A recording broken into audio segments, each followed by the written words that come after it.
नमस्कार। हमारी विशेष पेशकश में आपका स्वागत है।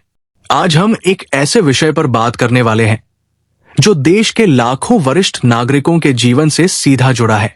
ये खबर है कर्मचारी पेंशन योजना यानी ईपीएस के अंतर्गत आने वाले पेंशन धारकों के बारे में। ये वो लोग हैं जिन्होंने अपना पूरा जीवन देश की सेवा में, अपने काम में समर्पित कर दिया, और अब जब उन्हें सबसे ज्यादा आराम और सुरक्षा की जरूरत है, तब वे लगातार अपनी पेंशन में बढ़ोतरी की मांग कर रहे हैं। आज की खबर सीधे तौर पर उन सभी पेंशन भोगियों से जुड़ी है और उनके लिए एक उम्मीद की नई किरण लेकर आई है। जैसा कि आप सभी जानते हैं, देश के अलग अलग राज्यों में पेंशन की स्थिति एक जैसी नहीं है। कहीं कहीं राज्य सरकारें अपनी ओर से कुछ राहत दे रही हैं, तो कहीं हमारे बुजुर्ग पेंशन धारक अभी भी अपनी रोजमर्रा की जरूरतों के लिए संघर्ष कर रहे हैं। एक बहुत ही चौंकाने वाला आंकड़ा है। इस समय देश में करीब 37 लाख से अधिक पेंशन धारक ऐसे हैं जिन्हें हर महीने केवल 1,000 रुपए की पेंशन मिलती है। 1,000 रुपए आज की महंगाई के दौर में ये राष्ट्र इतनी कम है कि इससे गुजारा करना लगभग असंभव है। ये सोचकर ही मन उदास हो जाता है कि जिन लोगों ने बरसों तक मेहनत करके देश और समाज को आगे बढ़ाया, आज उन्हें जीवन के इस पड़ाव पर भी संघर्ष करना पड़ रहा है। वे अपनी छोटी छोटी जरूरतों के लिए भी दूसरों पर निर्भर रहने को मजबूर हैं। इसीलिए ईपीएस 99 यानी कर्मचारी पेंशन योजना के अंतर्गत आने वाले ये पेंशन धारक लंबे समय से सरकार से अपनी कुछ प्रमुख मांगे कर रहे हैं। इन मांगों में 4 मुख्य बातें शामिल हैं। पहली, न्यूनतम पेंशन को बढ़ाकर 7,500 रुपए किया जाए। दूसरी, महंगाई भत्ता यानी डीए दिया जाए, जिससे महंगाई के हिसाब से उनकी पेंशन भी बढ़ती रहे। तीसरी, उन्हें उचित मेडिकल सुविधाएं मिले, क्योंकि बढ़ती उम्र में स्वास्थ्य संबंधी परेशानियां सबसे बड़ी चुनौती होती है। और चौथी, परिवार सुरक्षा से जुड़ी योजनाएं लागू की जाए। और अब आ रही है सबसे बड़ी और महत्वपूर्ण खबर। पेंशन धारकों के लगातार आंदोलन और धरना प्रदर्शन का असर दिखना शुरू हो गया है।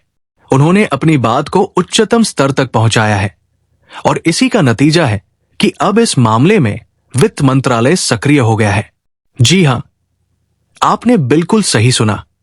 वित्त मंत्रालय ने कर्मचारी भविष्य निधि संगठन यानी ईपीएफओ से इस पूरे मामले पर एक विस्तृत रिपोर्ट मांगी और इसे लेकर एक नोटिस भी जारी किया गया है।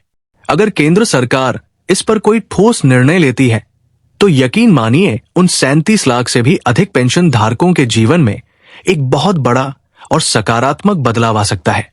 लेकिन यहां एक महत्वपूर्ण बात पर ध्यान देना जरूरी है।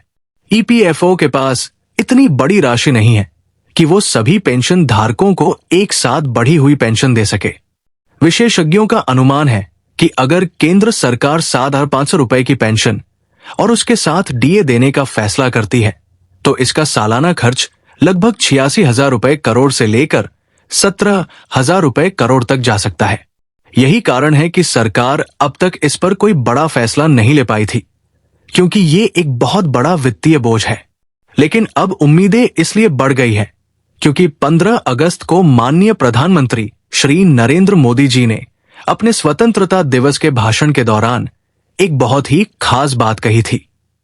उन्होंने कहा था कि इस बार दिवाली से पहले देश की जनता को एक बहुत बड़ा तोहफा मिलने वाला है। प्रधानमंत्री जी ने यह तो स्पष्ट नहीं किया कि यह तोहफा किस वर्ग के लिए होगा, लेकिन जिस भरोसे और विश्वास के साथ उन्होंने ये संदेश दिया, उससे पेंशन धारकों के बीच एक नई आशा की किरण जग गई है। उन्हें लगता है कि शायद ये तोहफा उन्हीं के लिए है। देश भर में बड़ी संख्या में पेंशन भोगी है। खासकर महाराष्ट्र में, अकेले महाराष्ट्र में ही लगभग 22 लाख से अधिक रिटायर्ड कर्मचारी इस योजना के अंतर्गत आते हैं।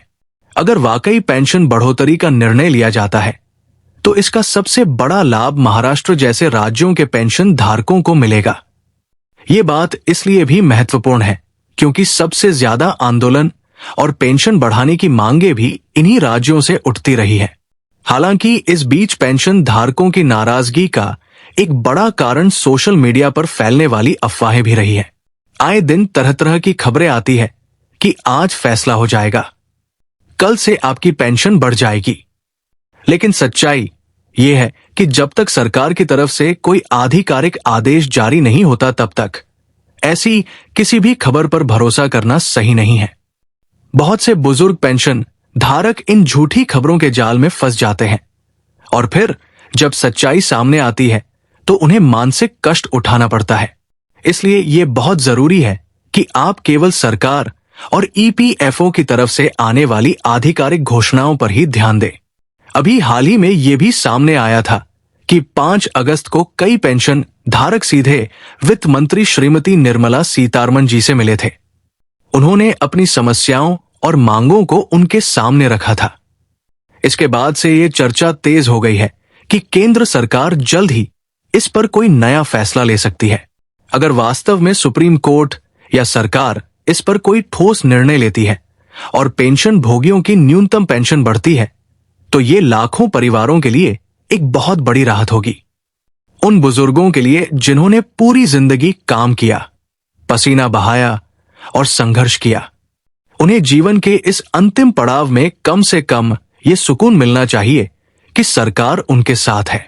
ईपीएफओ की तरफ से कई बार सर्कुलर भी जारी होते रहे हैं, लेकिन उनमें कभी भी स्पष्ट रूप से ये बात नहीं कही जाती कि पेंशन कब से और कैसे बढ़ेगी। कभी सुप्रीम कोर्ट की सुनवाई पर ध्यान केंद्रित किया गया है तो कभी पेंशन फंड में कमी का हवाला दिया गया है। यही कारण है कि अब तक पेंशन धारकों का भरोसा डगमगाता रहा है। लेकिन इस बीच उनके आंदोलन लगातार जारी है।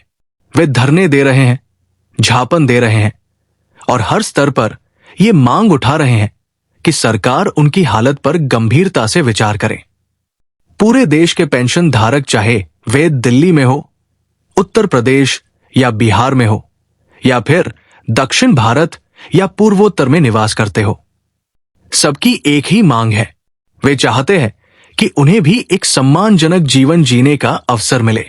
जिस 1000 रुपए की पेंशन पर वे आज गुजारा कर रहे हैं, उससे उनके लिए दवाइयां खरीदना तक मुश्किल हो रहा है। ऐसे में 7500 की न्यूनतम पेंशन और मेडिकल सुविधाओं जैसी उनकी मांगे पूरी तरह से जायज कही जा सकती है। अब यह देखना होगा कि आने वाले दिनों में सरकार इस मुद्दे पर क्या रुख अपनाती है। प्रधानमंत्री जी ने जैसे संकेत दिए हैं, उससे उम्मीदें तो जरूर बढ़ी है।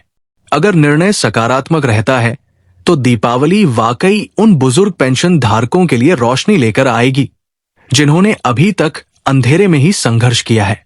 याद रखें, ये केवल पैसों का मामला नहीं है, ये उन वरिष्ठ नागरिकों की गरिमा और सम्मान का मामला है जिन्होंने अपने पूरे जीवन में मेहनत करके इस देश की नींव को मजबूत बनाया। आज जब वे अपने जीवन के अंतिम पड़ाव में खड़े हैं तो उनका यह हक बनता है कि उन्हें जीने के लिए पर्याप्त सुविधाएं और सहूलियतें मिले। सच यही है कि सोशल मीडिया पर जितनी भी बातें फैलाई जाती है कि आज बढ़ेगी कल मिल जाएगी, उन पर ध्यान ना दें। केवल तब भरोसा रखें जब केंद्र सरकार, वित्त मंत्रालय या सुप्रीम कोर्ट की तरफ से कोई आधिकारिक आदेश जारी किया जाए। जब तक आदेश की कॉपी सामने नहीं आती तब तक कोई भी पेंशन बढ़ोतरी लागू नहीं होगी।